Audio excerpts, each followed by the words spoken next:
அந்த ஊடகங்கள் வந்து இவர் செய்யறாரு என்ன நடக்குது கேட்கறதுனால அரசியல் தலைவர் அவரை பற்றி பேச வேண்டியது. அவரா வந்து பல கூட்டங்கள் நடத்தி அவர் பத்திரிகையாளர் சந்தித்து நான் என்ன செய்ய போகிறோம் மற்றவர்களை விட வேற மாதிரி டெவலப்மெண்ட் ஆக்டிவிட்டிஸ் நான் பண்றது வந்து இதுவரை யாரும் கண்டிராத அளவிலே ஆட்சி புரிய முடியும் என்று ஒரு அழுத்தமாக சொல்கின்ற நிலையிலே சரியா தவறான ஒரு அரசியல் இயக்கத்தை ஆரம்பிச்சபோது யாராச்சும் வந்து தாக்கினாதான் அரசியல் நடத்த முடியும் என்ற எண்ணத்தை தான் எல்லாரும் பயணிக்கணும். மக்கள் பிரச்சனை எடுத்துரைத்து அவர் அரசியல் செய்யலாம்னு நான் நினைக்கிறேன்.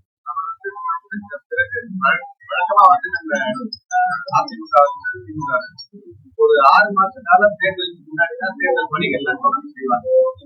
ஆளுங்கட்சி 2 வருஷத்துக்கு முன்னாடியும் எதிர்கட்சி ஒரு 18 மாசத்துக்கு முன்னாடியும் தேர்தல் பணிகளை 2026 கட்சி ஆரம்பிக்கிறதுக்கு முன்னாடிதான் அவங்க தேர்தல் ஆரம்பிச்சாங்க. நீங்களே சொல்றீங்க, நீங்க அவர் ஆரம்பிச்சது ஆரம்பிக்கலையே. 18 மாசம் 2 வருஷத்துக்கு முன்னாடி ஆரம்பிச்சிட்டாங்க.